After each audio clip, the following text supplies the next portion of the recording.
اللہ کے پاک پیغمبر نے مکہ مکرمہ سے ایک دوسرا شاگرد بھیجا اپنا مصعب بن عمیر. کون بھیجا؟ مصعب بن عمیر رضی اللہ تعالیٰ عنہ. کہ غفار قبیلے کا تو یہ معاملہ ہو گیا، آپ مدینہ جائیں وہاں قرآن سنائیں. اب یہ سنو گے تو آپ کے 14 طبق ذرا روشن ہو جائیں گے. مصعب بن عمیر پہنچتے ہیں مدینہ منورہ. مدینہ میں ان کو گھر میں جگہ دینے والے کا نام ہے اسعد بن زرارہ رضی اللہ تعالیٰ عنہ. یہ اللہ کی مرضی ہے، کسی کے گھر کو دین کے لیے چن لے، ورنہ مدینہ میں وہ کہاں ٹھہرتے؟ ہوٹل تو نہیں تھے کہ بھائی کسی ہوٹل میں جا کے ٹھہرتے، ان کے گھر میں ٹھہرتے ہیں اور سارا دن قرآن کی دعوت دیتے جا رہے ہیں. جب مدینہ میں ہلچل پیدا ہوئی نا تو مدینے کا لیڈر ہے جس کا نام ہے سعد بن معاذ، اور اس کے ساتھ اس کا دوسرا چچا زاد ہے جس کا نام ہے اسید ابن حزیر. یہ دونوں آپس میں بیٹھے ہوئے ہیں. سعد بن معاذ کہنے لگے او میرا چچا زاد، تجھے پتا ہے، یعنی میرے بھائی تجھے پتا ہے، رجلان اتیا دیارنا لیصفحا ضعفاءنا، ایک دو آدمی ہماری اس بستی میں آئے ہیں اور ہمارے ان کمزوروں کو بے وقوف بنا رہے ہیں. ایک دو بندے ہمارے گاؤں میں آ رہے ہیں، پورے گاؤں کو بے وقوف بنا رہے ہیں، مدینہ کو. تو کہا پھر کیا کروں؟ فرمایا قوم، اٹھ جلدی جا، فنہرہما ونہہما، ان کو جھڑک کے آ اور منع کر کے کہ یہاں سے نکلو، ادھر آج کے بعد قرآن سنانے کی اجازت نہیں ہے، لوگوں کو خراب مت کرو. آج بھی کوئی قرآن سنائے تو لوگ کہتے ہیں یہ لوگوں کو کیا کر رہے ہیں، یہ تو گمراہ کر رہے ہیں. اور اگر ان کو کہانیاں سناؤ، خرافات سناؤ تو بلے بلے واہ واہ ہو جاتی ہے. لوگ کہتے ہیں واہ واہ واہ. کہ منع کرو ان کو. اسید اٹھتے ہیں تلوار ہاتھ میں، آ گئے میرے پیغمبر کا شاگرد رشید مصعب بن عمیر. او مصعب تیری شان پہ قربان جاؤں. دونوں بیٹھے ہوئے باغ میں. جب دیکھا تو ایک بندہ بڑے غضب کے ساتھ آ رہا ہے تو اسعد بن زرارہ کہنے لگے مصعب وہ دیکھو قوم کا لیڈر آ رہا ہے، قوم کا لیڈر آ رہا ہے. بس طریقے سے اس کو بات سمجھانی ہے. وہ کہنے لگے بس تو نے بتا دیا، باقی میرا کام ہے سمجھانا، چھوڑیے. جیسے ہی اسید آتے ہیں ننگی تلوار ہاتھ میں، اور آتے ہی ایک دم شروع ہو گئے. جو دل کی بڑاس تھی وہ خوب نکالی، سر قلم کر دوں گا، ہاتھ پاؤں کاٹ دوں گا، نکل جاؤ یہاں سے، آئندہ نظر بھی نہ آنا، کیوں لوگوں کو بدراہ کر رہے ہو. خوب جب دل کی بڑاس نکالی، مصعب خاموشی کے ساتھ ان کی ساری باتیں سن لینے کے بعد کہنے لگے او میرا بھائی، اگر تیرا جی چاہے تو میں بات کروں، تیری مرضی ہے، مان یا نہ مان. اگر تو نہیں مانے گا تجھے پھر دوبارہ کبھی دعوت نہیں دوں گا. ایک دفعہ سن لے کہ میں کہنا کیا چاہتا ہوں. عرب تھے سخت لیکن مزاج ان کا انصاف، اتنا سمجھتے تھے. ایک دم کہنے لگے انصاف تھا، تو نے انصاف کی بات کی. تلوار زمین میں گاڑی اور بیٹھ کے کہنے لگے بولو کیا کہنا چاہتے ہو. اب سناؤں کیا کہنا چاہتے تھے. مصعب نے دوسری بات کوئی نہیں کی. فقرأ علیہ القرآن،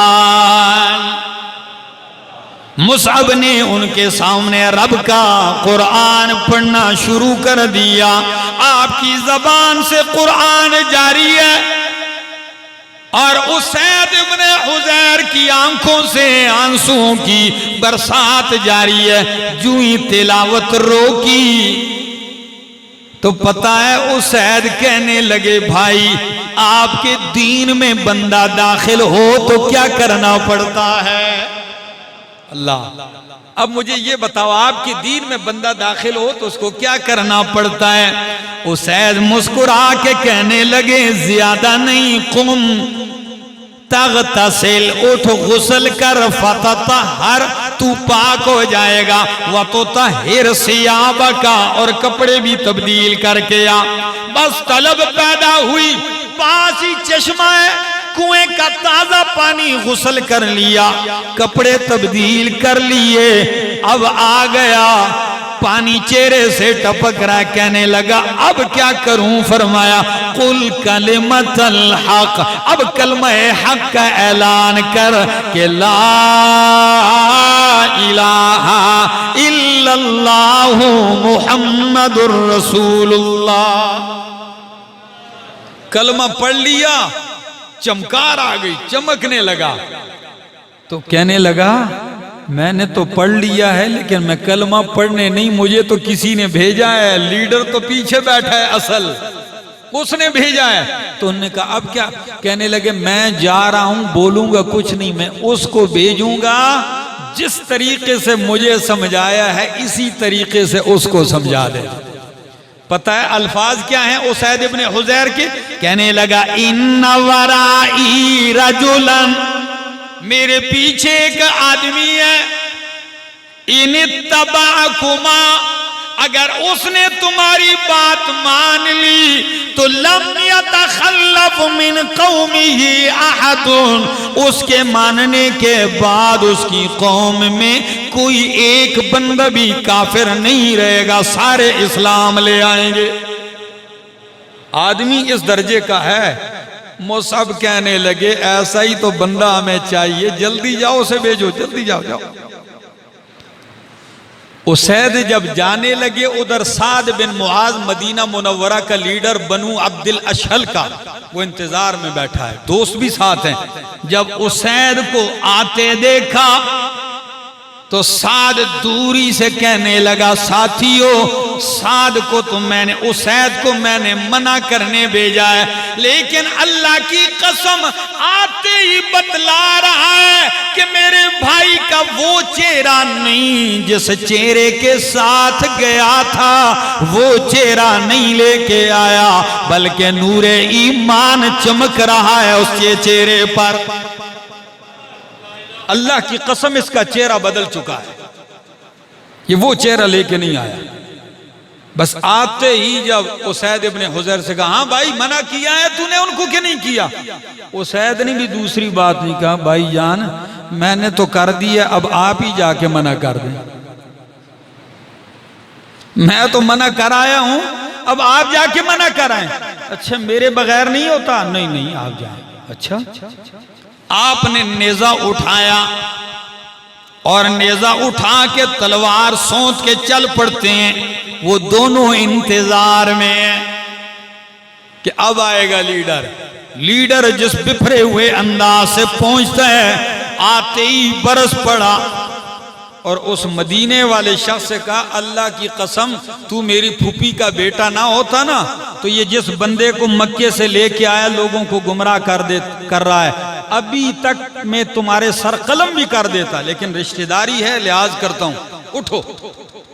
مصعب خاموشی سے سن رہے ہیں، سننے کے بعد کہنے لگے بھائی جان اتنا موقع تو دو کہ میں کچھ کہہ سکوں کہ میں کہنا کیا چاہتا ہوں، آیا کس لیے ہوں؟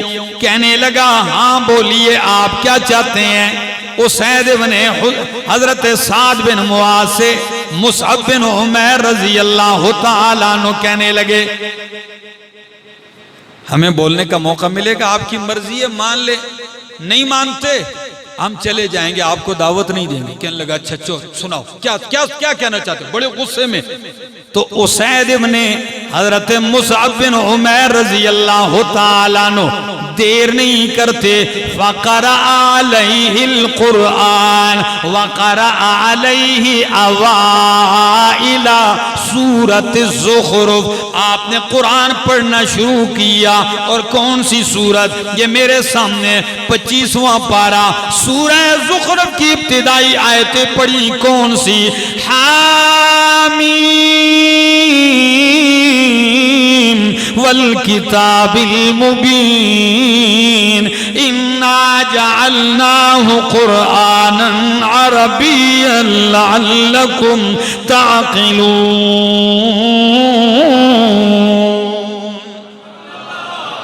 جو ہی آپ قرآن پڑھتے جا رہے ہیں وہ سارا جلال جمال میں بدل گیا، اللہ اکبر، وہ سارا غضب وہ رحمت میں بدل گیا۔ ادھر تلاوت ختم ہوئی نہیں تھی کہ سعد بن معاذ کہنے لگے بھائی بس کرو، یہ بتاؤ آپ کے دین میں داخل ہونے کا طریقہ کیا ہے، کرنا کیا پڑتا ہے؟ تو دونوں ہنس کے کہنے لگے جی کرنا وہی کچھ پڑتا ہے جو آپ کا بھائی کر کے چلا گیا۔ اچھا وہ بھی کلمہ پڑھ گیا؟ کہنے لگا ہاں وہ بھی پڑھ گیا۔ کہا میں نے تو اس کا چہرہ ہی پڑھ لیا تھا کہ چہرہ اس کا بدل چکا ہے، لیکن چلو اچھا ہوا، کپڑے بدلے، غسل کیا، کلمہ پڑھتے ہیں تو جیسا گمان رکھا اسی طرح ہوا۔ ادھر کلمہ پڑھا سعد بن معاذ نے، ادھر فوراً قبیلے میں جا کے کھڑے ہو گئے، کہنے لگے میرے قبیلے کے سارے مرد، ساری عورتیں، بوڑھے بچے، جوان جمع ہو جائیں۔ لیڈر جو تھا پورا قبیلہ بنو عبد الاشل۔ آج بھی قربان جو مدینہ منورہ میں جاؤ آپ کو وہاں روڈ کے اوپر، سڑک کے اوپر ایک نام لکھا ہوا نظر آئے گا، اس پہ لکھا ہے شارع بنو عبد الاشل، عبد الاشل قبیلے والی سڑک، اسی راستے پہ سڑک ہے، اس پہ بہت بڑا سائن بورڈ لگا ہوا ہے۔ یہ واقعہ میرے ذہن میں تھا، جب میں دیکھتا جوں اٹھتا، میں کہتا واہ سعد بن معاذ، رنگ دیا ہے اللہ نے تجھے۔ پہنچتے ہیں، سارے مرد بچے بوڑھے جوان اکٹھے ہو گئے، سعد اونچی جگہ کھڑے ہو کے کہنے لگے او لوگوں بتاؤ میں کیسا آدمی ہوں؟